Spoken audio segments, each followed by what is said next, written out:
Dear children, from the lesson number 7 thermodynamics, we had completed up to what is it? Lattice energy and then Born-Haber cycle. இது வரைக்கும் நம்ம பார்த்துட்டோம். Lattice energy, okay.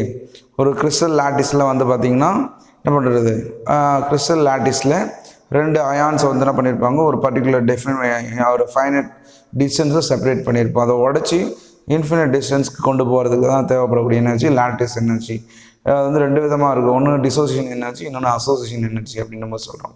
சரி, இதை நம்ம பார்த்தோம். அதை பார்ன்-ஹேபர் சைக்கிளை யூஸ் பண்ணி என்ன பண்ணோம், பார்ன் அண்ட் ஹேபர் அப்படின்றவங்க ஒரு சைக்கிளை ப்ரப்போஸ் பண்ணுறாங்க. அதை வச்சு நம்ம என்ன பண்ணுறோம்னா we can calculate what is that lattice energy for ionic crystals. நம்ம பார்த்தோம் ionic solids பார்த்தோம், how to calculate அப்படின்றதையும் பார்த்தோம். Okay, now we are going to discuss about the second law of thermodynamics. Second law of thermodynamics. பார்த்தீங்கன்னா நம்ம first law of thermodynamics சொன்னோம், energy is conserved அப்படின்னு நம்ம சொல்கிறோம். It is present, already present in the universe. It can be converted into one form to another form. Okay, ஒரு வகை already யூனிவர்ஸில் இருக்குது. It cannot be neither created nor be destroyed அப்படின்னு சொன்னோம். அதான் உருவாக்கவோ அழிக்கவோ முடியாது. It is already present. It can be one form to another, convert one form to another form. ஒரு வகையான ஆற்றலை இன்னொரு வகையான ஆற்றலாக மாற்றலாம். பொட்டன்ஷியல் எனர்ஜியாக இருக்கும், இப்போ கைனடிக் எனர்ஜியாக மாற்றிக்கலாம். ஸோ அது மாதிரி நம்ம சொன்னோம். பட் எனர்ஜி அப்படின்னு பார்த்தீங்கன்னா it cannot explain the feasibility of a reaction. feasibility of a reaction அப்படின்னு நம்ம சொல்கிறோம். அதாவது feasibility of a process. ஒரு ப்ராசஸ் நடக்குமா நடக்காதா அப்படின்றதுக்கான என்ன பண்ணுறது, வாய்ப்பு, feasibility, நடக்கும் நிகழ்தகவை சொல்லலை. இதுதான் வந்து ட்ராபேக். ஸோ அதுக்கப்புறம் தான் என்ன பண்ணுது, செகண்ட் லா ஆஃப் தெர்மோடைனமிக்ஸ் அப்படின்றது வருது. ஃபஸ்ட்டு இதில் வந்து பார்த்தீங்கன்னா நான் செகண்ட் லா ஆஃப் தெர்மோடைனமிக்ஸில் வெரி இம்பார்ட்டன்ட் திங் வந்து என்ன அப்படின்னா என்ட்ரோபி அப்படின்னு நம்ம சொல்கிறோம். என்ட்ரோபின்றது எஸ் அப்படின்னு நம்ம டெனோட் பண்ணுறோம். The second law of thermodynamics introduce another state function. அப்போ என்ட்ரோபின்றது என்னென்னா ஸ்டேட் ஃபங்க்ஷன் தான். அப்போ ஸ்டேட் ஃபங்க்ஷன்னா என்ன, வெரி வெல். ஸோ ஒரு ஸ்டேட்டில் இந்த டியூரிங் த ப்ராசஸ் இந்த இனிஷியல் ஸ்டேட்லேருந்து ஃபைனல் ஸ்டேட்டுக்கு ஒரு சிஸ்டமானது மாறும்போது அதனுடைய பண்பு மாறும். தட் இஸ் ஸ்டேட் ஃபங்க்ஷன் அப்படின்னு நம்ம சொல்கிறோம். Okay, right. Entropy is a measure of randomness or disorderness of a system. இதுதான் வந்து பார்த்தீங்கன்னு சொல்கிறோம் என்ட்ரோபின்னு சொல்லுவோம்.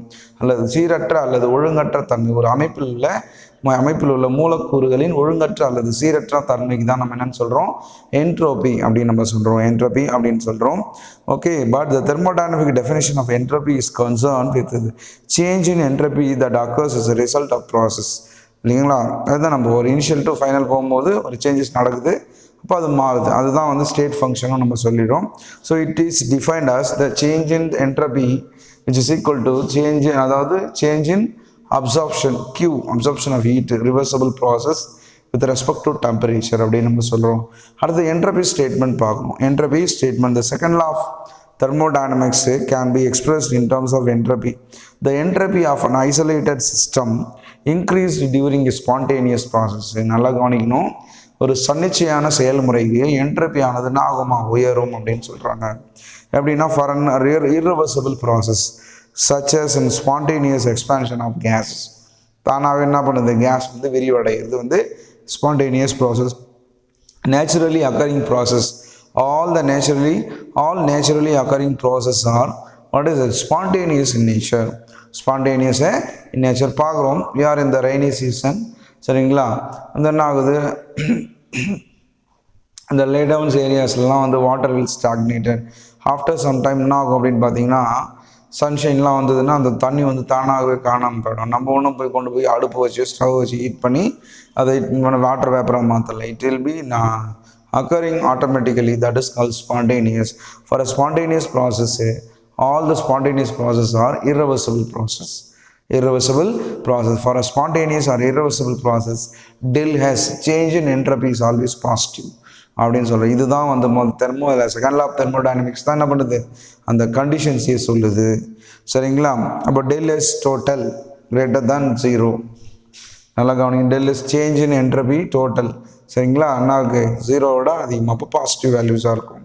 அப்போது டெல் இஸ் டோட்டல் இருந்ததுன்னா ஆகும் சிஸ்டம் ப்ளஸ் சரௌண்டிங் வேல்யூஸோட இன்க்ரீஸாக இருக்கும். So for a reversible process system வந்து எப்படி இருக்கும், del change in is entropy for a system which is equal to negative values of change in entropy for a surroundings. But del is universe which is equal to 0 அப்படின்னு நம்ம சொல்கிறோம். These are all the condition for spontaneous, non-spontaneous. Spontaneous na irreversible, non-spontaneous na reversible. மீள்வினை, மீளாவினை. Okay, then another statement, Kelvin-Planck statement. Kelvin-Planck statement.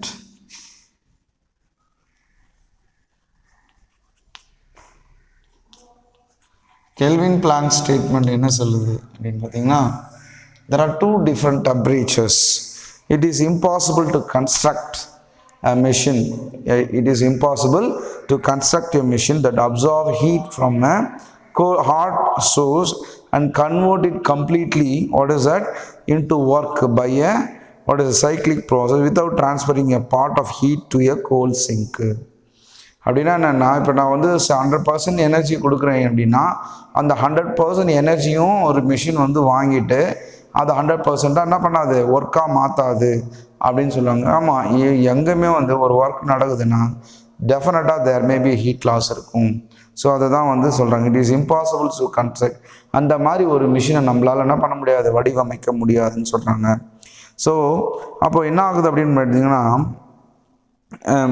the second law of thermodynamics explain even an ideal frictionless engine cannot convert 100% input heat into work. Carnot cycle, the Carnot engine on his analysis of heat engine found that maximum efficiency of heat engine which operates reversibly depends only on the two temperature between which it operated. அதாவது பார்த்தீங்கன்னா efficiency வந்து பார்த்தீங்கன்னா எப்படி calculate பண்ணுறோன்னா, work perform divided by heat absorb.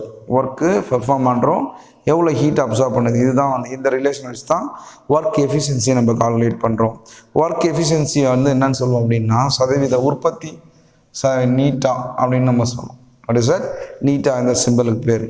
இந்த modulus QH, அதாவது hot body cold body divide by absorbed heat.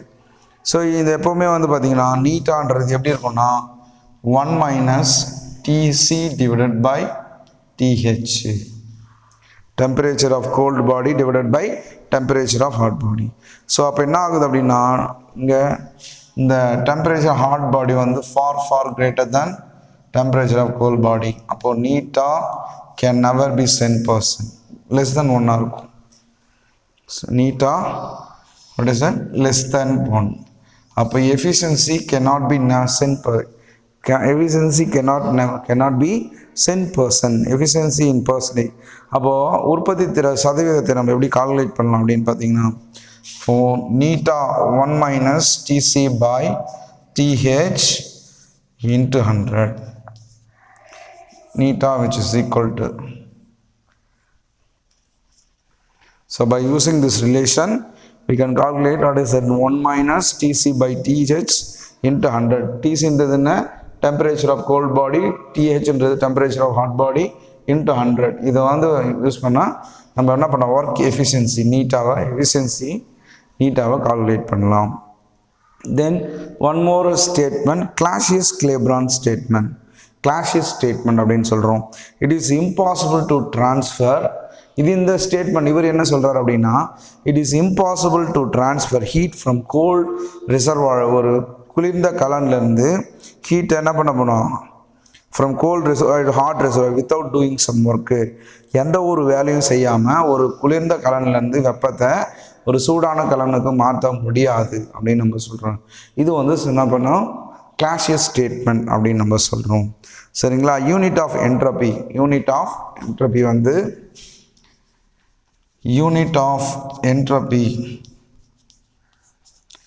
Joules per kelvin. Joules per kelvin is a unit. Okay, right. இப்போ என்னன்னா அடுத்தது இதில் நம்ம என்ன பார்க்க போகிறோம் அப்படின்னா, standard entropy change and then standard entropy of formation, entropy of fusion, entropy of vaporization gives free energy. That's we are going to discuss in the next session. Okay, thank you.